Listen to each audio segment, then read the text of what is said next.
Kenya's premier sports video podcast, the Three Quarters Podcast. Today being 17th April 2017, we're shooting from an undisclosed location on Raptor Road, just as we said last week. Episode 20, as I said in the beginning, we have been shooting now for give or take 20 weeks, and we want to thank the followers and the viewers and the subscribers for keeping with us for the last 20 weeks. We don't take it for granted that you take your time to watch each and every one of our 20 episodes. Former England Rugby Football Union boss, member of the 2003 World Cup winning squad, and the person to rack up the highest number of test appearances for the England Roses, 114 appearances I must add. Jason Leonard was in Kenya this first week. He was here for the launching of the King's Rugby Development Academy.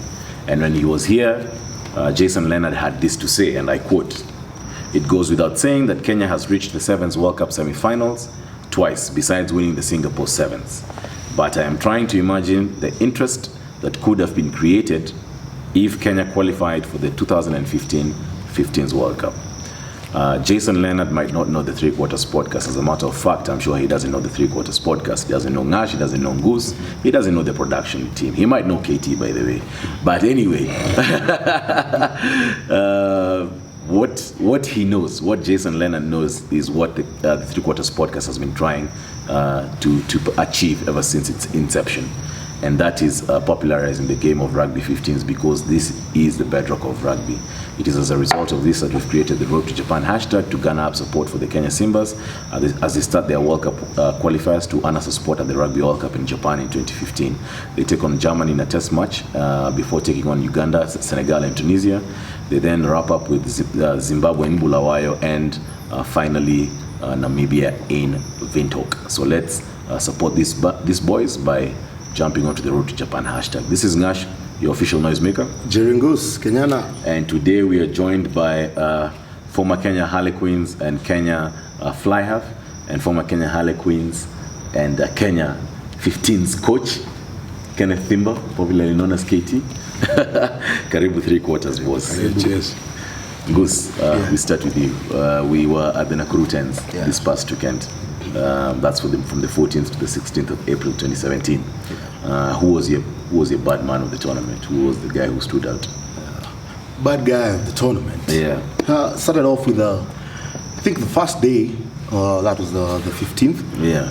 We had Peter Nakarawa, the Fijian, Cabras, really getting us going, getting the crowd going with his loose goose steps and everything. We were really quite happy that he was entertaining us. But at the end of the day, it was sad that they didn't get to win the tournament. Yeah. My bad man of the week would go to one Leonard Mugaisi of Homeboys. Yeah. When the guy cream Homeboys. Yeah. The guy was really quite good with his kicking, especially conversion rate was quite excellent. And he got Homeboys the win in a way, and it was very entertaining as well. That's true, and it was very entertaining. And his kick and chase looks to be his signature move, having done it versus Cabras in the semi-finals and a couple of times throughout the weekend. That is the 15th and the 16th of April 2017. So I do agree with you. Leonard Mugaisi was our bad man of the week. Which takes us on to our next segment, which we keep trying to educate our viewers about the game of rugby, the Rugby 101 segment. And we've been doing a couple of sessions about the breakdown infringements, or the infringements that you have during the breakdown. So today we're talking about holding on. Holding on is normally a call that results in a full penalty. And a full penalty for the guys who don't understand. This is a half penalty, this is a full penalty, full and penalty. So holding on is basically when in the breakdown, and as we've tried explaining it before, breakdown is the period between when a player is tackled and when the rack is formed.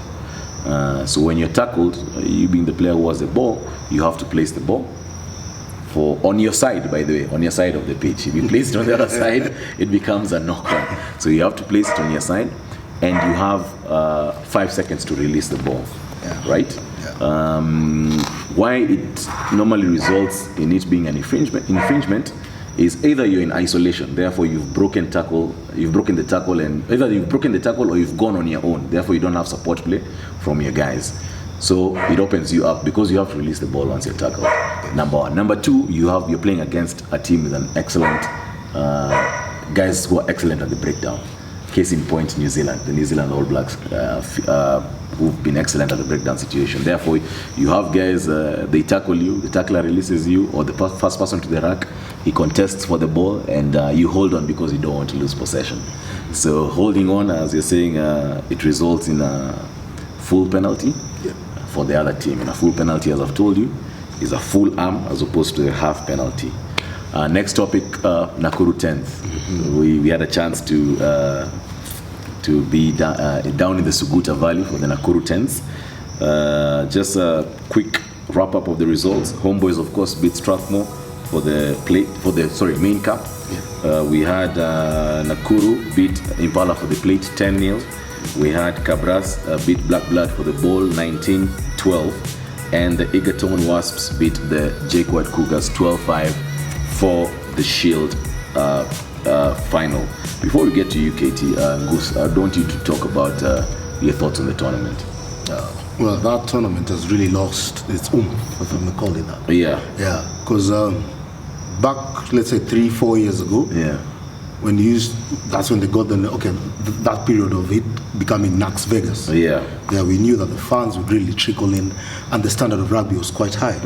We knew like the likes of, let's say, the big teams, Queens, KCB, bring in the big players we're used to seeing in the Kenya Cup. They also participate in the shorter version as 10s, and the fanfare around it wasn't as much as it was before. Probably it's because of the advertising that was a bit late. And as well as the organization, it was a bit flimsy, if I may call it so.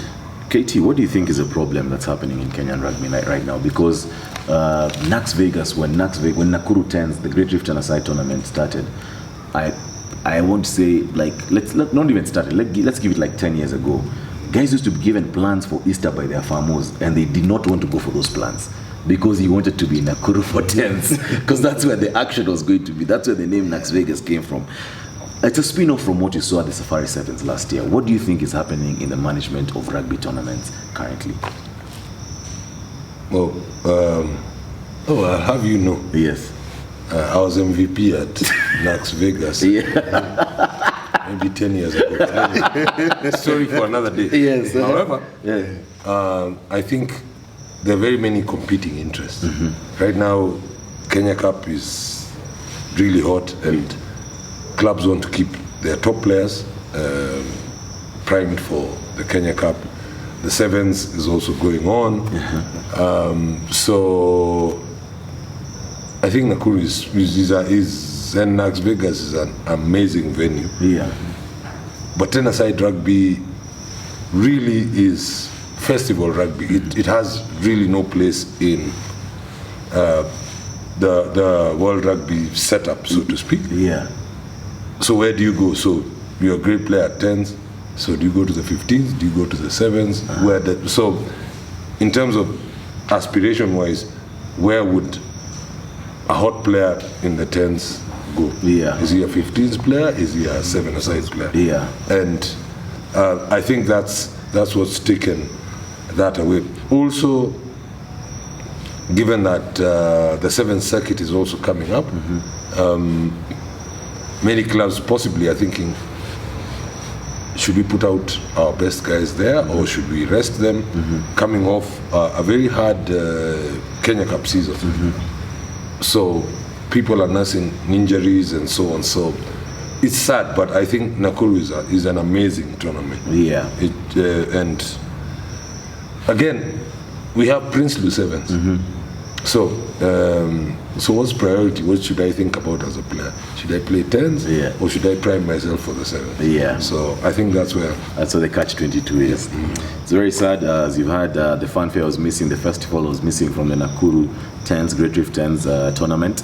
But we can only hope that the Nakuru Rugby Club embark on returning the Nax Vegas to the heights that we have always wanted to see rugby where it is. So Nash, you had a chance to go watch a few games of the high school nationals. Tell us how that went. This is where the passion is. I had a chance to watch a couple of games, of course, based on school I went to that was at the nationals. But it was good to see that the passion is still there in these young boys. Of course, Kakamega came out on top, 18-14. It's also good to see that the perennial powerhouses of rugby from KTN nowadays are not the same, but it's good to see that the perennial rugby powerhouses from then are not the same guys. The game has diversified. Like the finals was between Kakamega and Laser Hill, 18-14, and these boys are big. All these guys are big across the board. So you can only, as Katie keeps on telling us, when they get into the system, the only issue is the conversion rate. You want that when they leave high school, they get into club rugby immediately, so that exactly you don't have like a 40% conversion rate of the guys who left high school to go play club rugby. So that's what I have to say about the nationals. Let's go to Singapore Sevens. I'll read the results quick first on the games Kenya Shujaa played. We beat Argentina in our first game 22-7. We then lost to Australia 7-29. We went on to beat France 17-7, therefore earning ourselves a main cup quarterfinal berth, where we sadly lost to England 13-12. And then of course we went on and lost to New Zealand in the 5th and 6th playoff 24-22. KT, what are your thoughts on Kenya's performance in that tournament? Yeah, well, Kenya is a labor of love. Yeah. We've got the firepower. Yeah. But I don't think we have the brains. Yeah. It's truly tragic that, 12-0 at halftime against England. Yeah. Our mental ability to lock out the game. And these guys sort of like look at us and know that, hey, we can get back at them. And they think that they can come at us. Yeah. And they do come at us. Yeah, and we let them. And we capitulate. That's, to me, the absolute tragedy. Yeah. We need to get our mental game at a level where we say, hey, we are 12-0 ahead. What do we need to do? Mm-hmm. How do we need to lock out this game? Yeah. Sad, yes. David Campisi was all over Twitter, and the rest of us followed and retweeted. Yes, about the referee and stuff. Yeah. But referees are a part of the game. It's like the bounce of the rugby ball. You have to play. It bounces this way and that way, and you've just got to play. And referees play ascendancy. Yes. So if you're not seen to be ascending, then the referee will make the call to the other side. So, yes. Yes, that's a very valid point in terms of the mental state of our players and how they're unable to lock down the game 12-0. But Goose, just quickly, what do you have to say about the officiating in that game? That game, man, especially the last call. Yeah. Whereby this was a tackler who was there. Yes. And yet they were awarded a penalty right in the front of the post. In the front of the post. Yeah. What did they go for? Quick point. out. Yeah. The officiating kind of took us out of that game. We should have been even defended the cup. Yeah. I suppose. Yeah. But then again, at the end of the day, as just KT has said, your players, you need to lock out the game. Yeah. Don't leave that or put that small chance that the officiating can take you out. Yes. Yeah. We should have killed the game in the second half. That's true. We should have killed the game in the second half. Sad for the Kenya Shujaa, but anyway, that's sport at the end of the day. So we were unable to defend the Singapore Sevens, and now they move on to the next leg in Paris. Super Rugby Week 8 results. I'll read for you the results real quick. The Crusaders walloped the Sunwolves 53. The Reds beat the Kings 47-34. The Blues lost to the Hurricanes in a very entertaining game 24-28. The Rebels beat the Brumbies 19-17. The Cheetahs lost to the Chiefs 27-41. The Stormers lost to the Lions 16-29. And the Bulls beat the Jaguars or the Jaguares 26-13. I'd also just like to add that we have our Super Rugby Fantasy League. The code and the URL are running at the bottom of your screen. Therefore, make a point of joining the Super 3/4 podcast Super Rugby Fantasy League, and let's compete and let's see what guys have to offer in terms of their managerial skills. I was number one.